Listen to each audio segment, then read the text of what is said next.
Hey everyone, this is your Precision Markets Coach Brian, and also we have your Precision Markets Coach Peachy.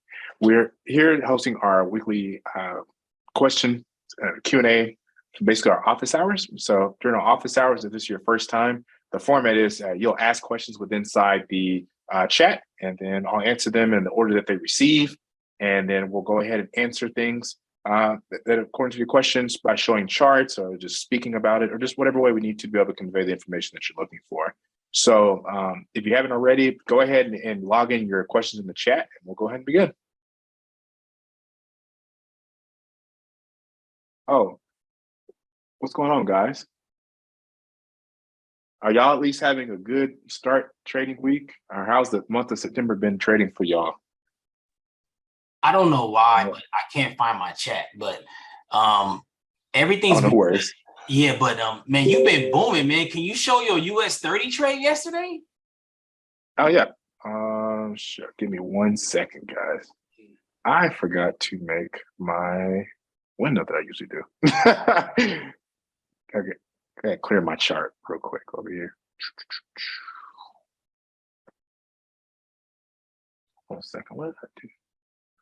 Oh. Momental, guys. Oh, where is that screen? Okay, I think that's okay. Move this real quick. Can y'all see my screen? Yep, we can see it. Okay, perfect. All right, let me go to US 30. Is this the queen chart? Oh yeah, it is. Okay. All right. So, I'll just start with the basics of how I'll just kind of start everything.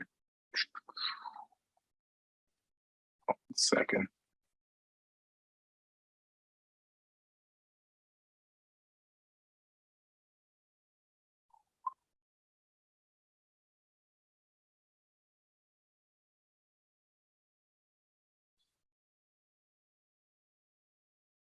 I think you meant NASDAQ. My NASDAQ trade yesterday. I know I didn't take one for what's called. All right, so this is kind of how I looked at it in the beginning. So I look at daily. I only look at the daily time frame. I don't look at the 4 hour actually. So I use daily and I use market structure, right? So when we're going into yesterday, this is kind of how it looked. So my first thing was I look and always just figure out a market direction. And so I had a bias that market was going down. So that was my directional bias. So what that means for me is that I'm not taking any buys unless I go on the 1 hour time frame. And if on the 1 hour, I see that we had broken and had a chalk, then I would have started looking at buys. And so that's effectively what ended up happening yesterday. So this was the beginning of the day. Oh, hell no, we're going to change this. They had something new that they did with Trading View. Thank you. Okay, cool. All right, so this was like Sunday. We're going to skip ahead a little bit. Boom, boom, boom. Okay. All right, so effectively, yeah. So somewhat was it right here? Yeah, so here it was, to me, the last supply zone.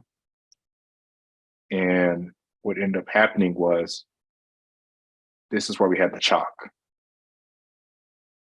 Where's my chalk? And then this was the last BOS. So once that chalk was made, to me, that meant that I could start looking for buys on my time frame, right? And so let me go back a little bit.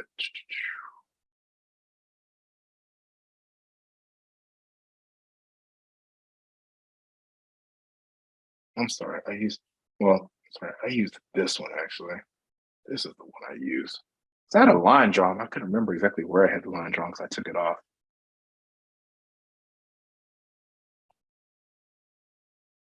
So here we had a chalk because here would have been essentially BOS. So price put in to me what I considered a 1 hour supply here. So this has been a 1 hour supply. And so I basically treated like this was a 1 hour demand zone right here. And so as soon as it goes to past this line, I had an alert that told me, all right, now I can look to buy. So when price came up, price ended up coming back and tapping into this 1 hour zone. So essentially it was a 1 hour zone, 15-minute zone, same thing. But what I ended up doing was ended up going down. I take my entries off of 15 seconds. That's just what I ended up doing. So let me turn off one thing for me. There we go. All right. So my first chalk that I have was, here was a BOS. And then here was a, my first chalk. This one was the first entry I was looking for. So I'll pull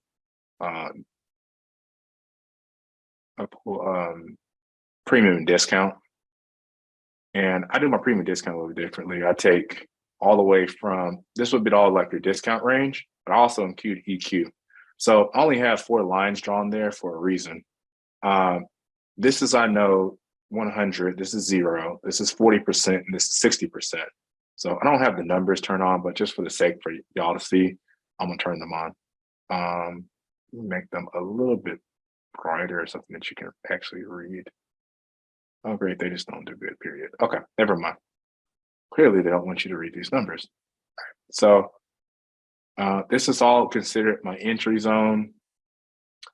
This cluster right here, this consolidation, I don't enter on those. So I skipped this whole entry.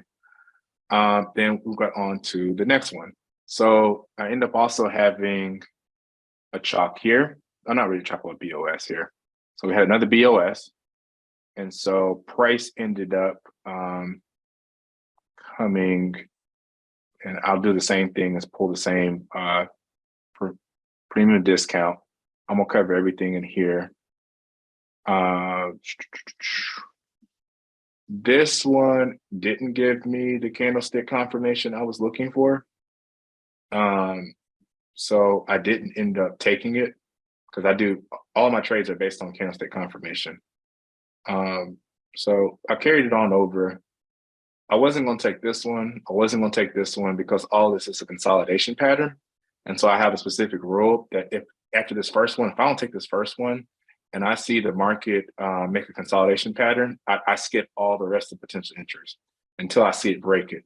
So essentially for me, it had to break this low specifically in a certain way. It did. So it came in, and in here, I ended up getting my confirmation that I was looking for. And I took my first trade,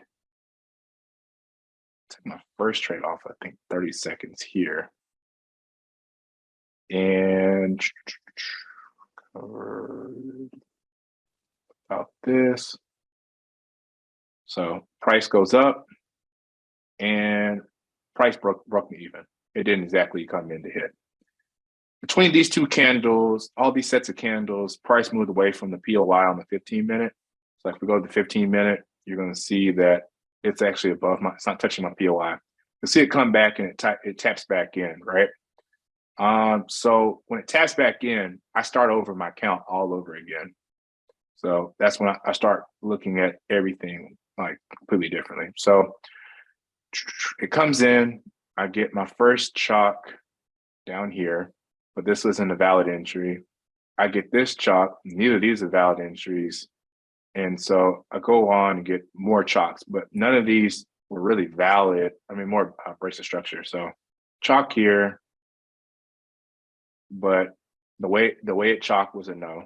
Just through my testing, I know not to take this entry. The way it ended up breaking structure here, this was a no. It actually didn't even, where'd my window go? Oh, there we go. It actually didn't, there's a certain way that candles have to break. If it doesn't break that way, I just don't take the trade. So for that reason, I wasn't going to take this trade either. So that wasn't in the valid zone. And actually what ended up happening was I ended up seeing basically price come tap back in, price give me yet another chalk here. So this price came back down, gives me a new chalk, but I wasn't going to, this would have been a valid POI, price just never came back to it. And then it ends up, you see this candle here is very small, but it ended up breaking below. After this point, when price is not in my POI area, if price does like makes BOSs and then chalks below, that's it. I don't touch it anymore. So I was looking at all of this and I was seeing all these chalks, but I also watched 2 time frames. Well, actually I watched 3 for entry. So I ended up switching to my 30-second time frame. My 30-second looks a little bit different. So usually sometimes I take 15-second entries, sometimes 30. Well, you see here that it chopped. From here, this is a valid chop for me.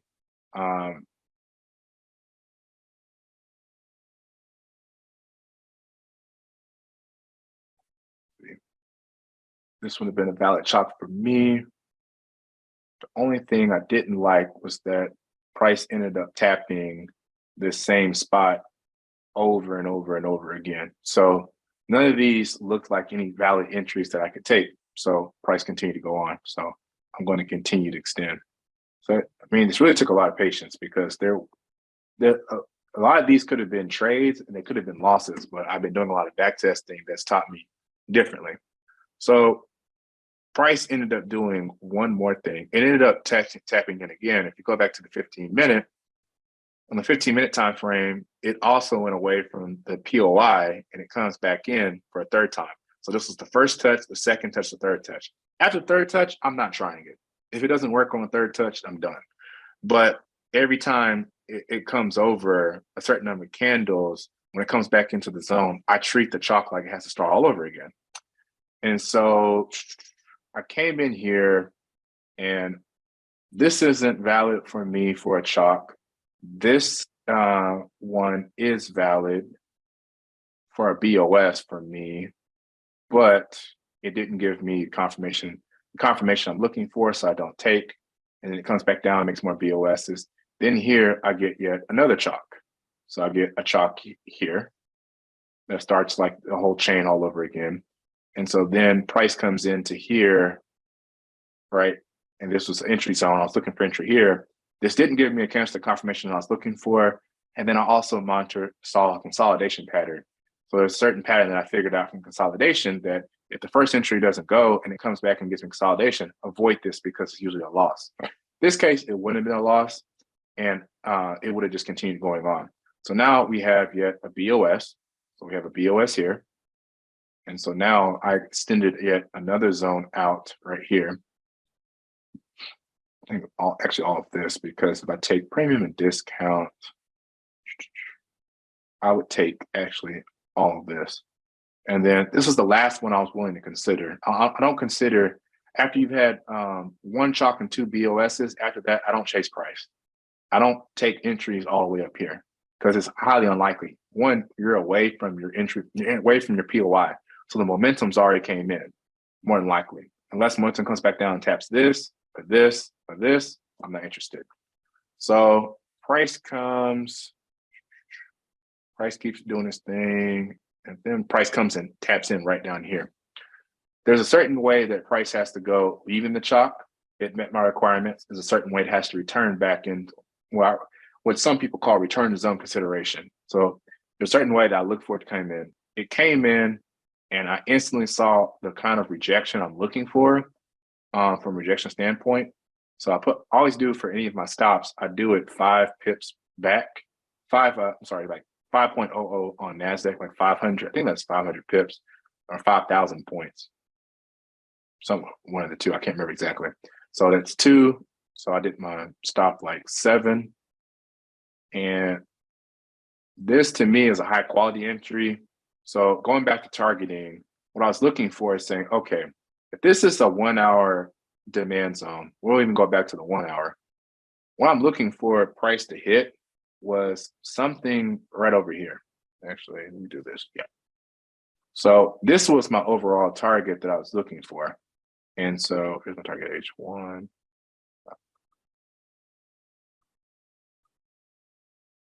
So with that being my H1 target, that's where I was looking for my take profit. So going back down, we're gonna go to the 1 minute real quick. If there was a valid reaction, and remember, we broke this supply, it created a new high, broke this demand. This should mean that, for instance, the low is strong and the high is weak. So that's why I made my target like it was. And then I just kind of carried it on because I would kind of round up. So like 15, I just kind of round up to 20 because I'm moving up my stop loss every moment as it goes. So we let this bad boy rip. Once it got to this first break right here on the 1 minute, right here, I had moved my stop loss to break even. So at this point, my stop is at break even. And then for a second, this is 20R.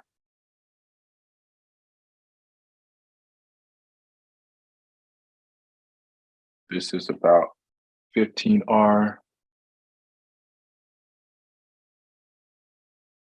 And then this was 10R.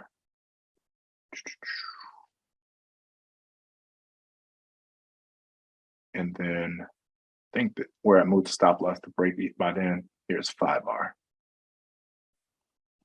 So from a management standpoint, I'm looking at it right now on the, my time zone is at CST -5 Central Time. So by the time it goes up 2R, my EA already knows to move my stop loss to break even. When it goes up by 5R, great, that's the first milestone hit. But remember, this was an H1 demand zone, so I expect for it to take out this H1 high that should be weak. So when price got up to 5 to 10R, my stop loss is moved right here, usually, but I can't remember why I didn't do it yesterday. But usually that's what I do from a management stance perspective is I move the 10. I move it. I think what ended up happening is I left my stop loss right here.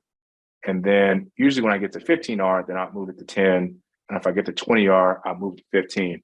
I don't really care so much about trades that go past 20R because my goal for a day is 3 5R trades. Usually I can find that pretty well. And if I can find 2 10Rs, great. If I find one trade with 10, 20Rs, it does the same thing from the compounding effect for me for 5R. So that's why I stopped my trade right here at 20R. But to answer your question, Perry, no, I don't look at 4-hour and what exactly confirmation I'm looking for. It's kind of a special sauce that I kind of developed. It's not exactly a rejection candlestick, but it's there are a couple things. So I look at rejection candlesticks. I'm looking for a specific pattern that I've back tested. It's kind of like an engulfing pattern, but it's not exactly engulfing. And it also has to have a certain number of consecutive candles that go in my direction. And then also with my chalks, the chalks have to have imbalance in a certain way. So it's more or less, it's not something exactly that's probably the easiest to explain because it's kind of more like something that I kind of give mostly in my coaching, but it really just, it really depends on, like, for instance, like I say, the return to zone consideration. So I look at how it comes into the zone. It doesn't look exactly the same every time, but it's very similar. I also look at how it leaves the BOS of the chalk. And if it shows up a certain way, it does it. Like this one, this was specifically what I was looking for from, I highlight this always in blue. This is what I kind of look for from how the strength of the candles and then the way that it came into the zone. You end up seeing, for instance, I always do this in purple. That's just my color system for knowing. And then the way that it broke, when it broke the chalk, it broke with imbalance. And that's what I cover in red. So it's my three-part system of what I kind of look for in chalks. And then you'll see probably on the post that Rob posts online, you'll see always I put precision zone. Because when I get my confirmation, that's what my precision zone is. So this was my confirmation area to take the trade. And then boom, I took this trade. So Does that kind of answer your question?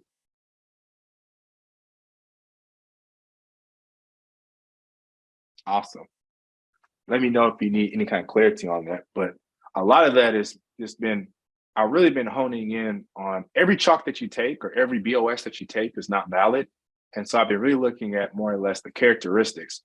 What you'll notice is like I posted, all my trades today in the chat, and I gave Rob like a lot of different content for he could put for social media. And what you'll see over time is like my trades, they always have the exact same characteristics. They just never look the same. And so I got away from following like, I know like the model is important to follow, but you can't get so stuck in it looking exactly because the market, the candlesticks never align themselves the exact same, right? The candlesticks do something different. They never look the same way twice. But what you have to do is understand what's similar in all of your wins that's not similar in all of your losses. Because what I started trying to do was really try to take a deeper look into my losses, because my losses all had the same thing. Like for instance, right here, this whole little area right here where we had consolidation, I used to take trades off of this, expect for price to go up, and it comes back down and takes me out. And I started having to realize, oh, when I see this, this means stay the fuck away, because this is not an area, this is nothing high probability about it. Yeah, it came off of a chalk. The chalk tapped multiple times. And even off the first time, if the first time it doesn't give, it comes back, I already know that this is not going to be it. By the time I see something like this, I've already looked at it and said, you know what? It did something like this. I'm not interested in getting involved, because more than likely, it's going to do something like this and take me out, which more than likely it usually does.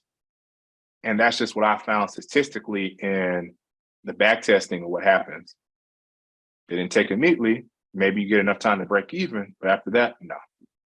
So as you see, if you put your stop loss behind the zone, you would have got taken out. So it's not looking just specifically at like chalks and breaks of structure, but looking at how it breaks, how it returns, and then what kind of reaction you get there. Like the reaction is more important to me. I don't take limit orders. I'll never take limit orders that I know of, because if I can't monitor the reaction, then I'm putting my blind faith and trust in a POI that more likely will knock me out more times. And that's what helps me to avoid a lot of what I call needless losses for me, and a lot of unnecessary like, stress as well too. So I hope that makes sense.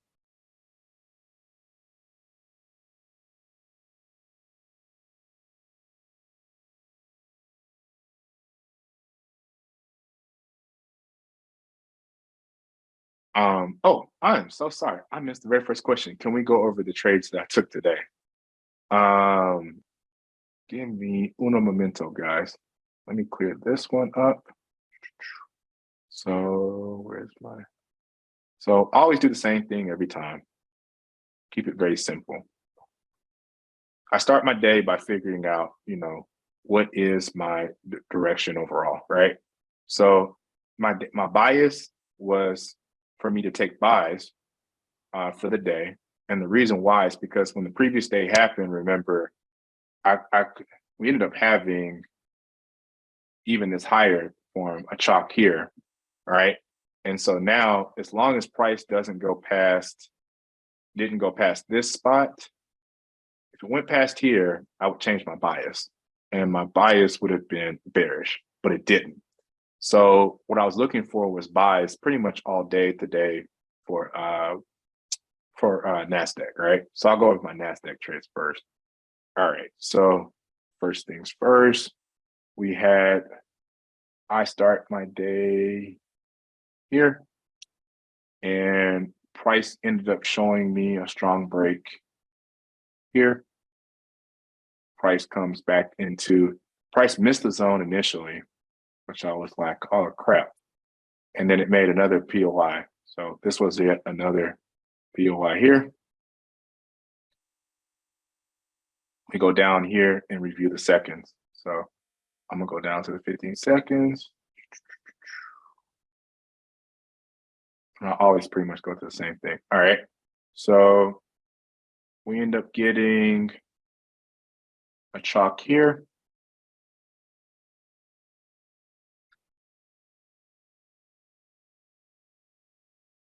And well, second. We end up getting, all right, chalk here. This was a strong move that I was looking for. This gave me a POI to also consider as well.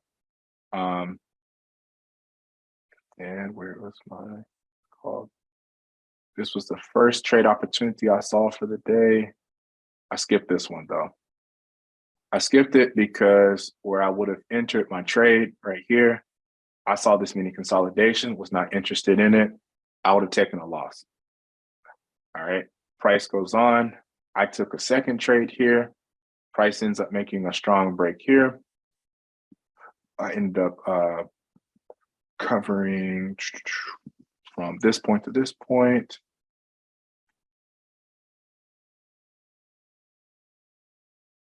Was it that one? No. Oh, I'm sorry, wrong one. This was the one I took. Yeah, this one. There we go. I know that spot's familiar. I ended up looking at this area. I ended up taking this trade. I didn't show y'all this. And 3, so I did 9-3. This one broke me even. So it went up, it went up, met my break even rules, came back, broke me even. So then this is the last time it taps in. Here we get our first chalk. So this is where I start the counts. And then boom, price comes and taps into the zone. What's the next thing? All right. So price came and tapped into here. I looked for my entry zone based upon this. I get my confirmation. Boom.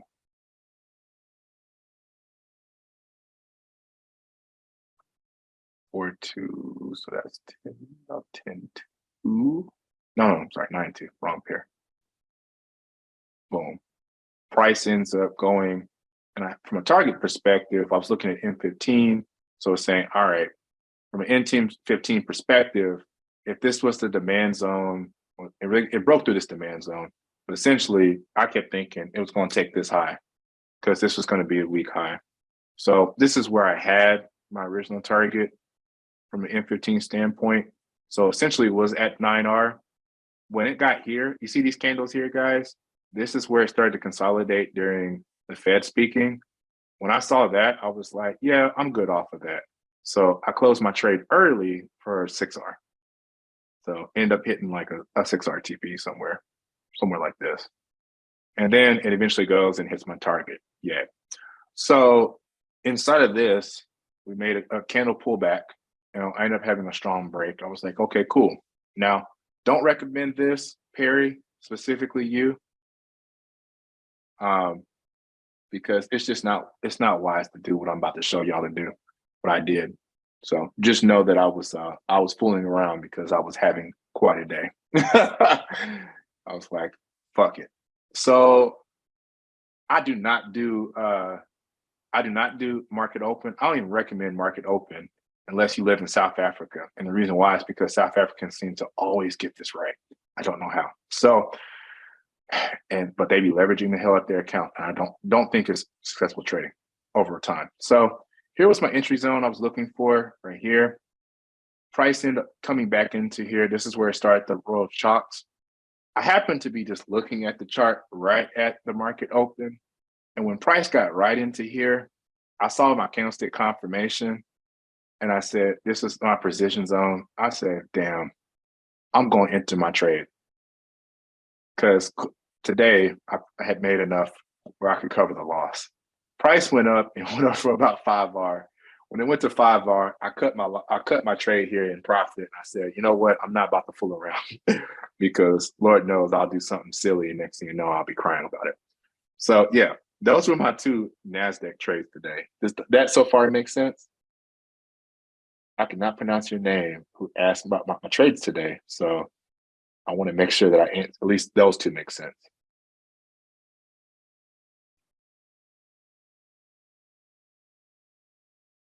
Let me know, guys, before I share the other ones.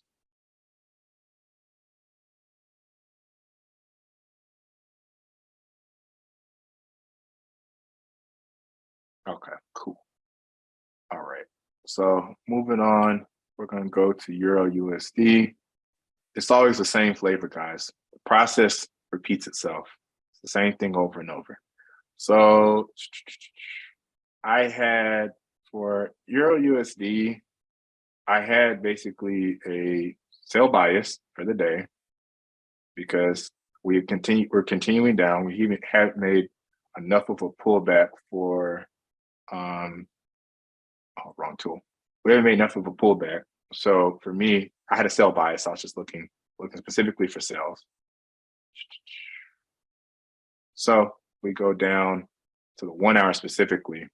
If price happened to pass, if price went and passed this line right here, then my bias changes. I'd be bullish. But as you see, the whole day it didn't, because this would have been the last supply zone from a 1 hour that I need to see it break. Okay, so let's go on to today. So today was not the best price action whatsoever. So we had a zone that I had pulled all the way from yesterday, right here. And this was the supply zone. We also had something within here. This one. Oh yeah, I had pulled this as a supply zone. Didn't have my day starts here. So price was pretty much as I woke up in the morning directly in the supply zone that I was looking for. So there was a couple of chalks. I don't take trades until, well, I won't take a trade until Frankfurt open. Okay. This wasn't a candlestick. This wasn't a confirmation for me. Price comes and taps in. The first opportunity that I saw somewhere about right there.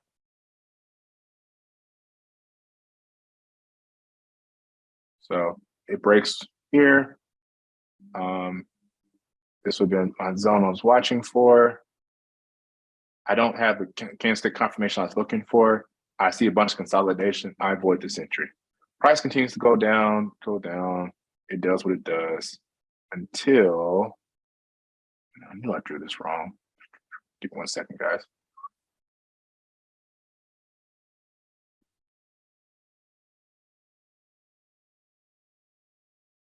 Yeah, it was drawn like this. There we go. Sorry, minor details. Okay. All right, so then price comes in here. We get our first chalk right here.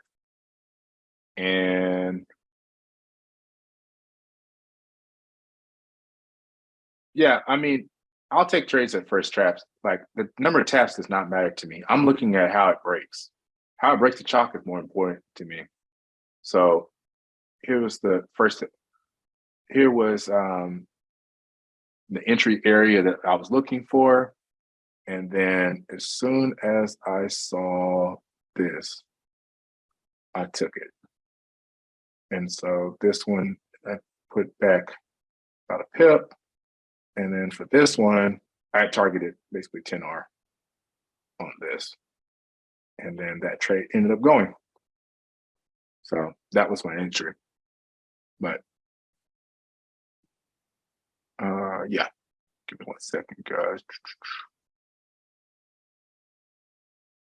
So this is what it looked like on the 1 minute.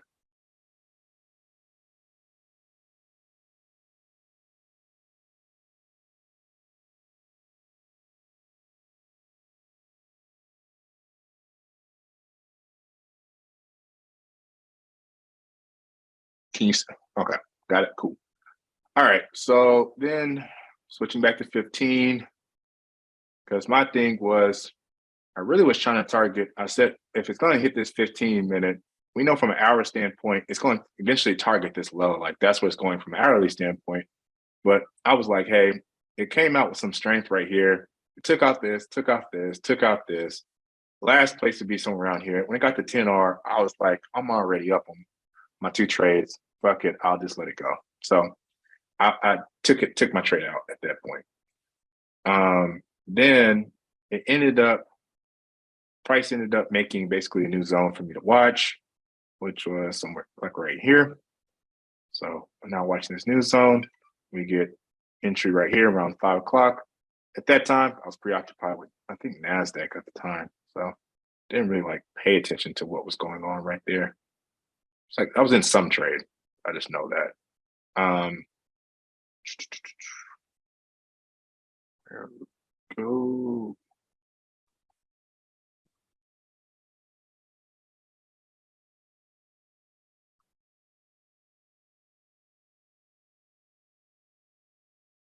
All right.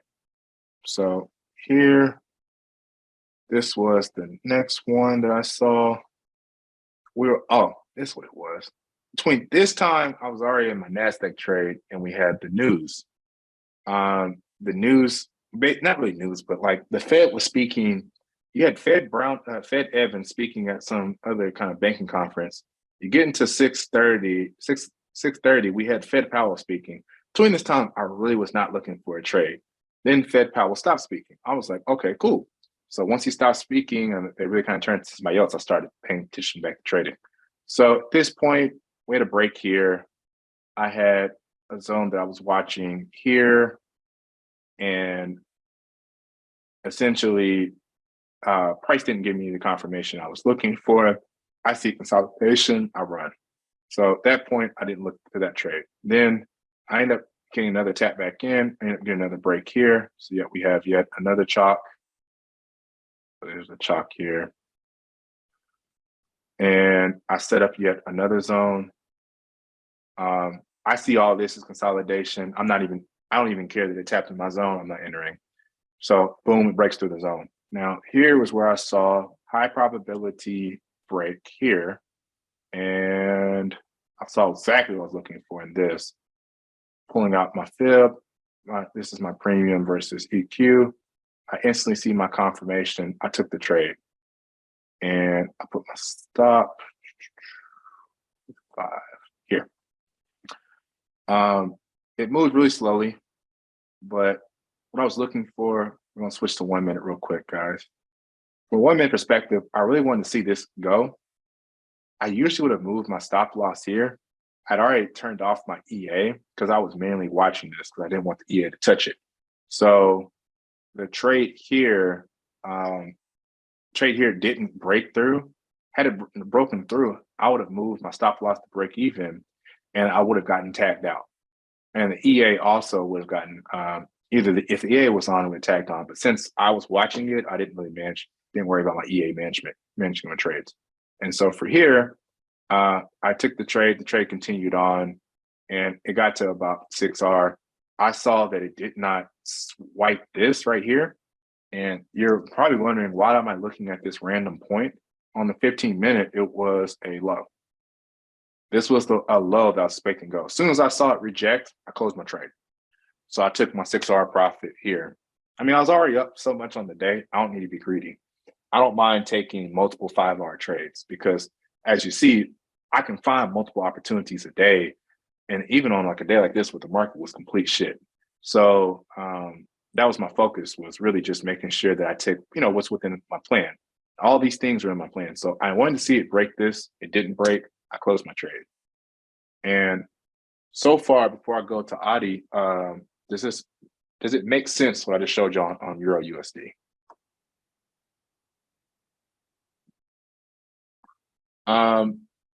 It's not about, somebody just asked me about, do I wait for 1 hour to take counter trade and take trades? It's not exactly about the time frame. So it's all about understanding market structure. If I, for instance, was on a 4 hour, and we're going to tend the 4 hours, the blue time frame, right? And then we're going to also look and say, we're going to look at the 15-minute. So the 15-minute goes like this in comparison to the 4 hour time frame. Y'all guys really got to understand market structure to get this, right? So what happens is, I'm gonna change the color so this makes sense. If you say that I'm looking for a trade where we're in this 4-hour demand zone right here, right? Well, what does that look like? Well, what ends up happening is from a 15-minute standpoint, 15 minutes is going to make something like this. And so what ends up happening, right? We end up having a chalk. So you get a 15-minute chalk here. Time frame we on. Okay. And then we get 15-minute breaks of structure.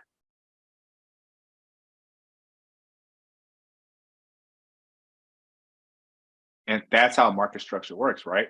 Meanwhile, on the 4-hour time frame, the 4-hour directionally looks like that.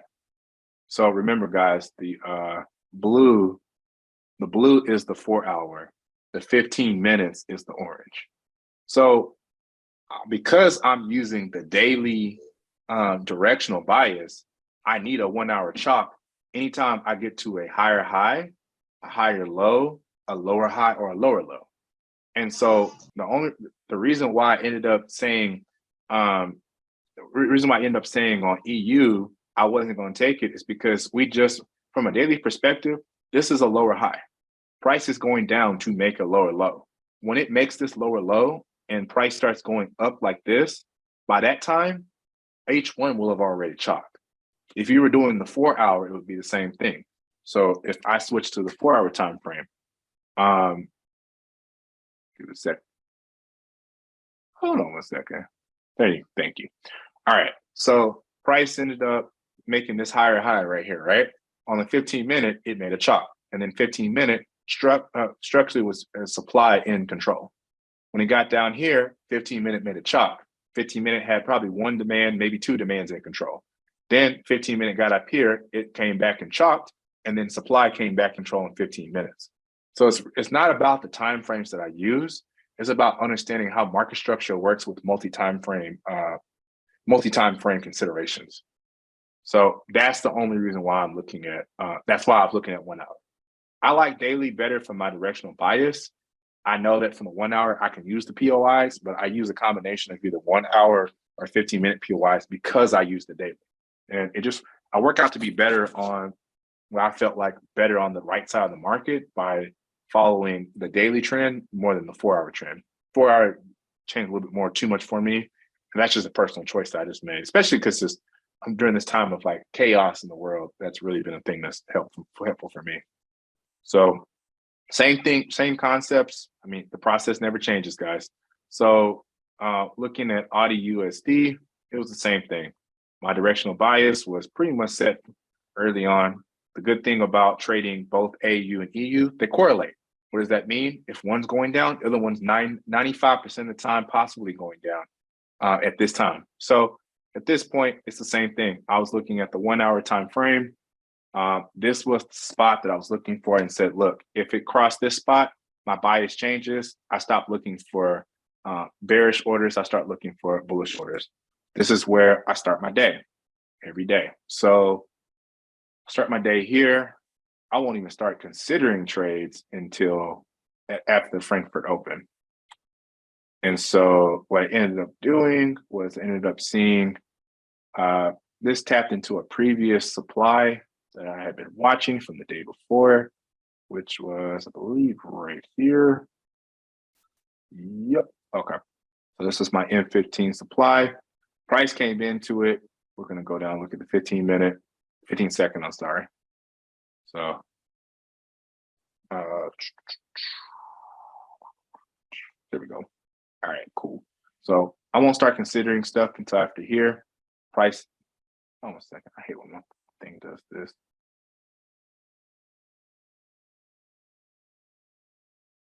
Oh, okay, cool. So price ends up giving me immediately a chalk, was valid, didn't give me the kind of confirmation I was looking for. So I didn't take the trade.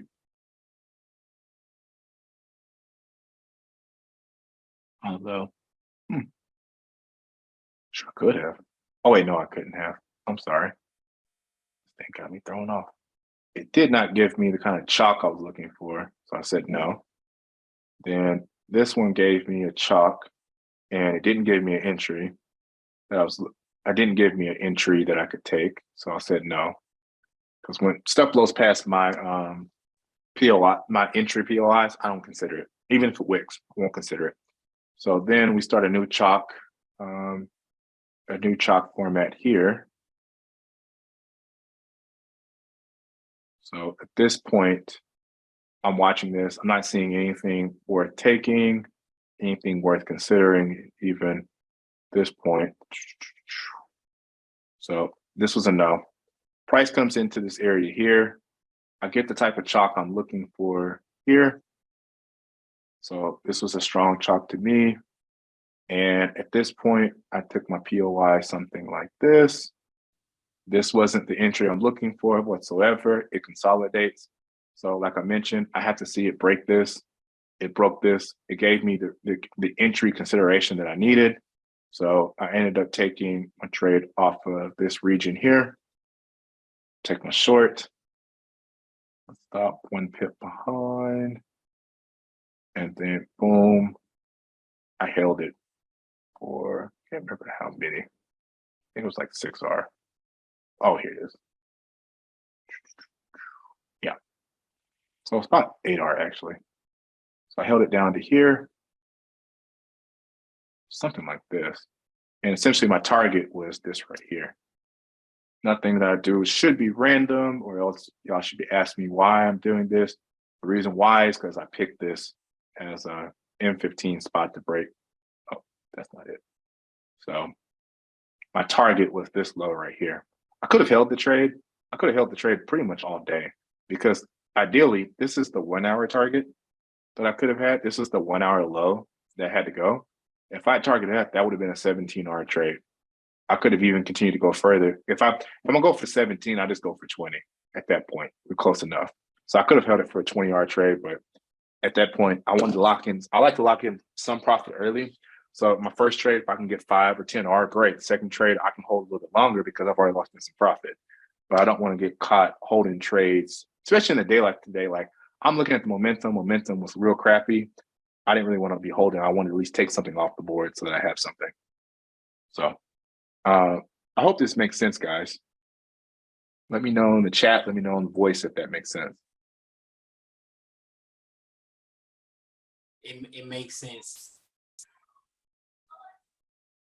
There's a method to the madness. Everything I do is repetitive. So it's a repetitive process that you'll probably notice. Like, I did the same things over and over. Daily, POIs, same thing for entry. So Hey Brian, I took a trade on, well, I didn't take a trade on NZD USD because I feel like it left me. It was in some type of consolidation and I just didn't know where it was going. So I didn't take it. So can you look at NZD USD? yeah, take a look at it.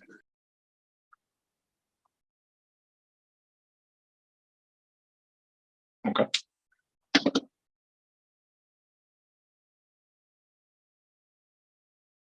So do you want to share your chart too? And then we can take a look at it together? I can share it. How do I do that? Oh, sure. Okay. You should see a green button at the bottom. It says share screen. Click on that. Okay. Is it, do you see it? Not yet. You'll have to Hold on. click on share screen and then it'll Oh, have you choose a share. screen. Do you see it? That's loading now. Okay, cool. Yeah, I can see it now. Okay. So what I did was 4 hour was like looks like this. So so then, but I was thinking it was sales, but I thought I was gonna sell up here. So I went to the 15-minute and I didn't even draw this. I drew this later. This was a supply zone, but price was like more right. Let me tell you what price was. Price was what time I wake up. Okay. So price was right here in this zone. So, Mhm. by looking at that, so this is, so I drew a 4-hour key level, which is this, the two, Mhm. one right here, one right here. Then I went to the 15-minute, and I'm thinking buyers are in control right now, right? That's what I'm thinking, because higher high, higher low. And I'm thinking price is gonna come up here to come back down. But I guess that didn't happen. Was that a should I not have thought that price is gonna come up here, or Well, let's go back to your 4-hour. I'm gonna show you a couple of things. okay. There are a couple of different ways that you can draw supply and demand zones. Mhm. So keep your chart right there. The first way that most people are taught is you look for the last buy. Oh, hold on a second. Let me change my colors so I can make it something you can actually see. This probably, no, that won't work. Okay, no, that's not gonna work. This one, okay. The first thing you're taught is when price takes, for instance, like a low like this, right? You're Mhm. taught to look for the last buy candle before the sell. So if you look for the last buy candle, that's it. So this would have been your supply zone, not that. And look at where price happened to be. Exactly. Now, I don't pull my zones this way. They're too refined for me. I pull what's called a range. So price came here, price made two candle pull back here, price came down. You see how it made this this movement. I take my zones like this. So either way that you pull your zones, where did price go into? So that's the first thing that I noticed. All right. So now knowing that, I want you to do this. Draw a line right here for me that we can see on the 15-minute. Draw a box actually around that. You can make it another color if you want to. That way you can delete it later.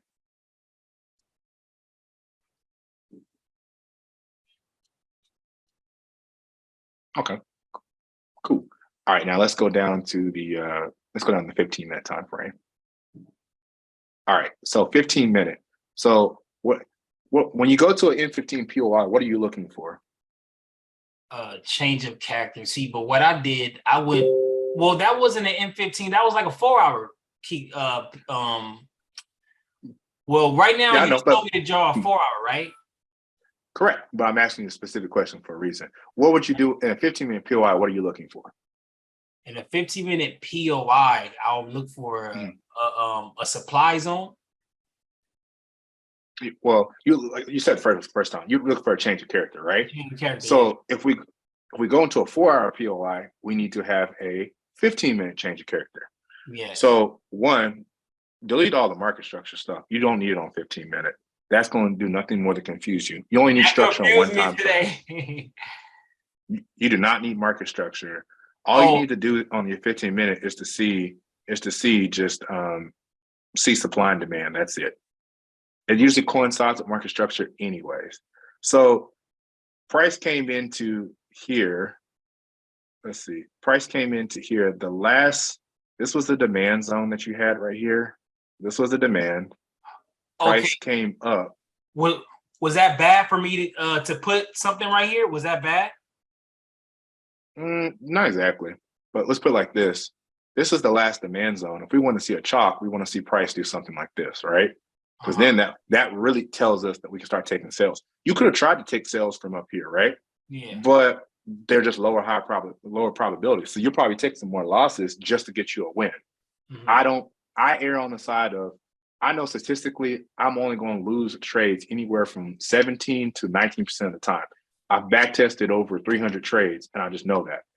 So, and the reason why is because I wait very specifically for additional confirmation so that I'm not just jumping in and trying to catch falling knives.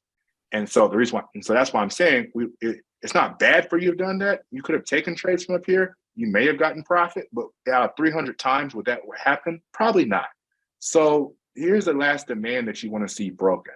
Once this breaks, then I would feel comfortable taking in whatever kind of sell trades. I thought you had something here. Go ahead and let it play out. What I did, I deleted it. Go to where you woke up. Oh, this is today, right? This is today. What time is this? This is at 4:30. Yeah, so Okay. like around, yeah, this is like 4:30. So Okay. So I wouldn't have seen a single trade here yet because all price did was take this demand zone that was found right here, and price went up, it bounced off of it, bounced off of it. Now you could have looked in here and said, all right, here was a 2 candle pullback. You could have treated this like a supply zone, well, that's what but I did. Mhm. it's I more did powerful this. when this demand goes. Okay. Yeah, exactly. So that's why. So I had this right here like this. Like, okay, this is demand. Because I'm thinking buyers are still in control. So Mhm. then I went down, I'm on a 5 minute. So then I went down to the 5 minute. And this is my demand right here. I'm thinking buyers are still in control. I'm thinking this is going to come up here. And maybe I'll get something that can get me a sale. So I know you said that, yeah, I don't need these, but I'm just letting you know what I did. I did this.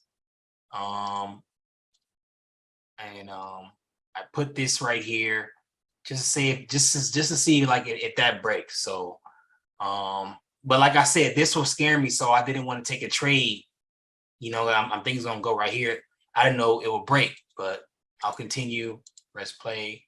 So it broke this. Would you look to take? Well, you wouldn't look to take a trade right there off of a break, would you? Off of that Off one, of no. it. Yeah, exactly. I know. Mm-mm, mm-mm. Like I want to take a trade from a 15-minute POI. Which would okay. Well, 15-minute POI was oh wow. 15-minute POI was isn't isn't this like a 15-minute POI right here? Yeah. So you could have taken that. And so once it taps into that 15-minute POI, Mhm. then going down, looking at 1 minute, for instance, and then seeing that change, a strong change of character. Because not every change of character is the same. I would have taken 1 minute at that point, but I would have preferred this to go first Uh-huh. and then wait for it to come back. And then I would have been looking for whatever supplies that happen. This is just after this point, it just becomes more high probability. Yeah. But from right here, it could work out, but it's just less probability, if that makes sense. Yeah, I mean, let's see if it even came back under there. So it never even okay. So right there, you would take a trade like in here or something. No, I would wait for it to come back somewhere within this region. Okay, then this pair would have been no trade for you today. Then Mm-mm. it just melted. Well, That news. it actually, after it crosses this line, if it gives me a new supply zone, I can take it, right? You had a supply right here. I Right, would have right. found a trade right here. A supply right here. The 5 minute one. Oh, That's this 15 minute. I'm tripping. Yeah. mhm. So you had a supply zone happen right here that I would look for. And if there would have been an entry here, I would have taken this. What about right here? Isn't this supply right here? Another one? No, that one's wait, let me see. Hold on a second. Can you move your cursor a little bit? No, it's not one. Why? Why is that not one? There's no pullback. Oh, I thought supply zone was like the last up candle before a downward move, before a break of. Um, that is, but there's a requirement that it has to break something. This broke nothing. So this wick is low, this wick is lower, this wick is lower, this wick is lower, this wick is lower, this wick is lower. That it wouldn't have qualified. Okay, so where's the supply zone? Can you show me? Wait on a second. Zoom in a little bit because it's a little bit hard for me to see your wicks. Let's see. Oh wait. So none of this would have been a supply zone. Now I can see it's much better now. It would have been this. Come on, draw it. Okay. This wick breaks this, right? So price ends up making a pullback. It comes here, boom. You could have taken this as a supply zone. It would have been very end of the day. And this probably would have given you an entry that you could have taken here.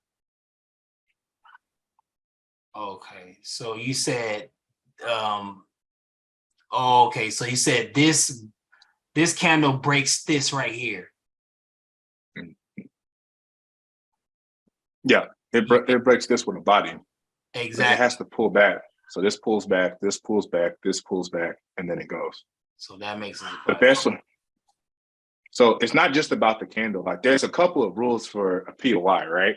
Yeah. You can pull any POI you want to. You could actually pull this as a POI. There are people who do this. It's just not high probability. Yeah. It doesn't, and statistically, like when you think about trading, guys, trading is about having an edge, right? You don't need to have a system to trade. I'm gonna tell you, be very frank and honest with you. You have a 50% chance of getting it right or wrong. All price has to do is go up or down. A monkey could guess if price goes up or down, right? Mm-hmm. So when we're designing our system, we want to do things that gives us an edge. Well, edge should then mean something that's going to happen 51% of times or more out of 100, right? So let's put it like this. Imagine driving a car. You have a 30% chance of making it to your destination safely. Would you be willing to get in a car every day? No, 30% no. 30% chance. If you had a driver, and let's say the driver didn't cost you anything, the driver has a 97% rating of him getting you safely to your destination. Would you choose to drive, or would you choose to drive the car yourself? 97%, I'll choose that one. You're going to choose what's going to have the highest probability. So statistically, if 5 times out of 10, this doesn't give a valid POI, then we shouldn't do that, right? And so in my testing, when it breaks like this is a valid POI. This is not, because it broke not a single thing. And I'm not talking about anything over here. I'm talking about very recent stuff that it break. It broke nothing. So that's why I never pulled those. I'd pull like something like this as a POI, look for some kind of entry in here. But the thing is, to get the stuff that gets to the 8 out of 10, the 90%, 9 out of 10, we add additional rules, right? So while this would have been a POI, it wouldn't have been a POI I would have taken because it doesn't have any imbalance. Mm-hmm. That's another rule that we added in Precision 2.0 that we found that the POIs that have imbalance end up being the ones that you get more wins and profits from as compared to the ones without imbalance, they don't. Mm. Okay. So and once again, so this is a supply zone because this candle broke this one. Well, yeah. Mm-hmm. Because it broke the wick, the end of that candle. So we do candle body sticks closes, if that makes sense. And then right here, didn't this red candle break this green one?